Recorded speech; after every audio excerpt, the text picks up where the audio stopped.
When we're graphing a function, it's exactly the same as um, graphing a line, like the y equals mx plus b. We just write y in function form, which just is, in this case, g of x, just replaces the y. So when we do a table of values, we just pick some x's. So these are random numbers. The 0, 1, and 2 in our table are random numbers that we're picking for x. When we plug in 0 for x, we're saying that the function at 0, when x is 0, is equal to -8. And that gives us our point, 0, -8.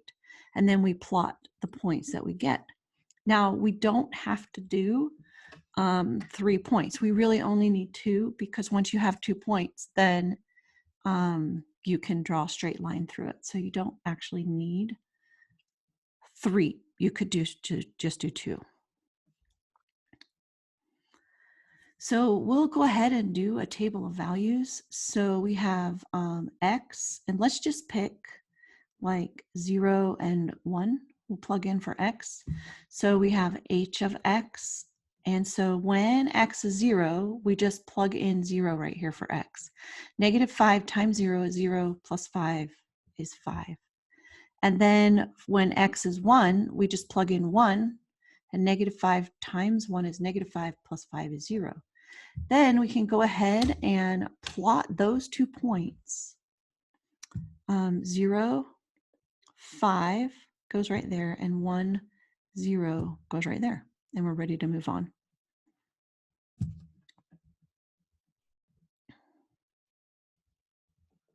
So the next one.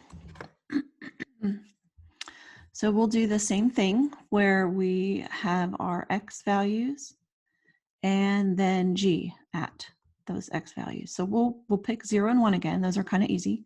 So when x is 0, we plug in -3 times 0 is 0, minus 1 is -1. When x is 1, we have -3 times 1, which is -3, minus 1 is -4. And we'll go ahead and plot those 2 points. So we have 0, -1, and then 1, -4. And we graphed the lines. It's called a linear function because it makes a line when it's all done. And yeah, so anything that's said to be linear is a straight line. So that's the end of the lesson.